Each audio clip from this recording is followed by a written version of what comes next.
close till I get up. Time is barely on our side. I don't wanna waste what's left. The storms we chase are leading us, and love is all we'll ever trust. Yeah, no, I don't wanna waste what's left.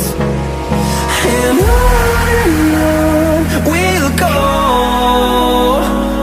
through the wastelands, through the. જય શ્રી કૃષ્ણ. કેમ છો બધા? મજામાં? શિલ્પા કે ગુજરાતી રસોઈમાં તમારા બધાનું સ્વાગત કરું છું. આજે હું નવી રેસીપી સાથે આવી ગઈ છું. આજની જે રેસીપી છે તેનું નામ છે ફ્લાવર બટેટાનું શાક. તે આજે તે નવી પ્રકારનું છે, તે સરપ્રાઈઝ છે. તો મિત્રો ચાલો તે આપણે આજે બનાવીએ.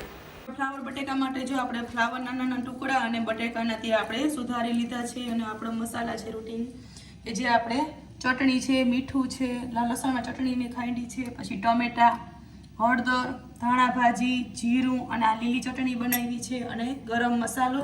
પહેલાં આપણે કઢાઈમાં તેલ મૂકીને ગેસ ચાલુ કરી દઈએ, કારણ કે આ શાકનું એક અલગ જ રીતે બનાવવું છે, જે આપણે આ બધું તરીને બનાવવાના છે.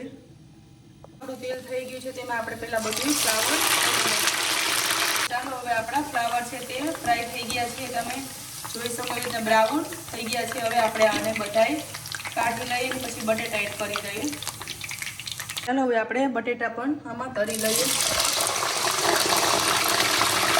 ચાલો હવે આપણા બટેટા પણ ફ્રાય થઈ ગયા છે. આવી રીતના આપણે કરવાના છે. હવે આપણે આને આમાં કાઢી લઈએ તેલમાં. આપણે આ ફ્લાવર ને બટેટા બે ફ્રાય થઈ ગયા છે, તમે જોઈ શકો કે. હવે આપણે આને વઘારવાની તૈયારી કરીએ. ઓલા ફ્રાય થઈ ગયા છે. આમાં આપણે કઢાઈમાંથી તેલ કાઢીને અડધી ચમચી જેટલું આપણે તેલ રાખ્યું છે. હવે આપણે આમાં થોડુંક જીરું ઉમેરીશું. તો આપણું તેલ થઈ ગયું છે. હવે આપણે આમાં થોડાક 8 થી 10 દાણા જેટલા લીલા વટાણા એડ કરીશું. ફૂટી જાય પછી આપણે બીજો મસાલો કરીશું. વટાણા ફ્રાય થઈ ગયા છે, તે પણ આપણે કાઢી લીધા છે, નહીંતર વટાણા બળી જાય. થોડુંક પાછું આપણે આમાં જીરું એડ કરીશું. 1 ચમચી જેટલી લસણવાળી ચટણી એડ કરીશું. 1 ચમચી જેટલી આપણે આ લીલી ચટણી, જે ધાણા અને જીરાની છે, તે આપણે આમાં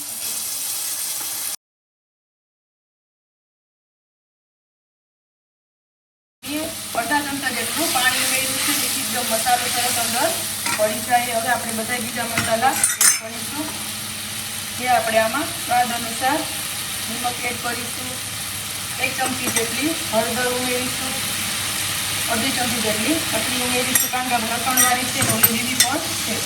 પાછું આપણે એકદમ ગ્રેવી જેવું કરીને હલાવવાનું છે. હવે આપણે આમાં ટમેટા ઉમેરી દેવાના છે. હવે આપણે ફ્લાવર ને જે બધું કરેલું છે ત્યાંમાં એડ કરી દઈશું, ફ્લાવર, બટેટા ને વટાણા. તો મિત્રો આ શાક બહુ જ સરસ થાય છે. જે આપણે કાચું પાકું તો બનાવતા હોઈએ, પણ આ તરીને કરજો એકદમ સરસ બને છે, ને હાવ નવીન જ સરસ વેરાયટી છે, અને એકદમ સરસ ભાવે છે.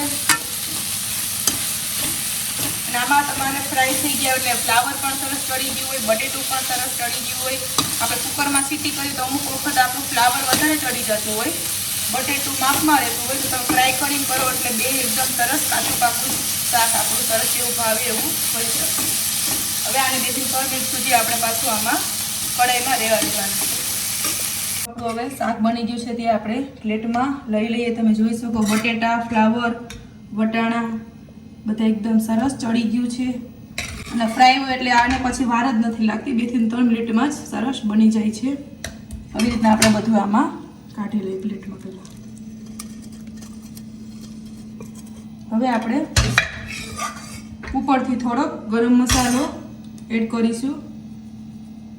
જે આપણે બધી ધાણા ભાજી છે તે આમાં સરસ ઉમેરીશું. તો મારું આ ફ્લાવર બટેકાનું ફ્રાય જે શાક છે તે તમને કેવું લાગ્યું તે જરૂરથી કહેજો. અને મારી રેસીપી પસંદ આવે તો મારી ચેનલને લાઈક કરો, સબસ્ક્રાઈબ કરો, શેર કરો, બેલ આઇકન દબાવવાનું ના ભૂલતા, જેથી તમને મારી નવી રેસીપી જોવા મળે. બીજી રેસીપી સાથે મળશું. ત્યાં સુધી બધાય આવજો.